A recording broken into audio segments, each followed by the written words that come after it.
ఏంటండి ఏదో టెన్షన్ లో ఉన్నట్టున్నారు? టెన్షనే లక్ష్మి, పండగ చూస్తే దగ్గరికి వచ్చేస్తుంది. సిటీలో ఒకడు ఉంటున్నాడే, ఆ నూరుకు పిలిచి ఆడితో పాటు పండగ సెలబ్రేట్ చేసుకుందామని ఒక్కడికి లేదు. ఛీ, అసలు మన చుట్టాలకి రెస్పాన్సిబుల్. సరే తరలే, ఎన్నెన్నో అనుకుంటాం, అన్ని జరుగుతాయి ఏమిటి? అవును లక్ష్మి, మీ అమ్మ నాన్న ఏమైనా మనల్ని పండగకి పిలిచారా? లేదండి.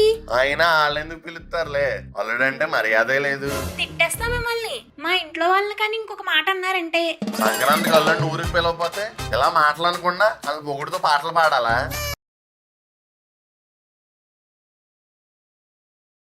అసలు మీ అమ్మ నాన్న ఏం చేస్తున్నారు? ఎక్కడ తగలడ్డారు? అవును నాన్నగారు, అల్లుడి సంగతి పక్కన పెట్టండి. మనమన్న నన్నే పెళ్ళలేదు.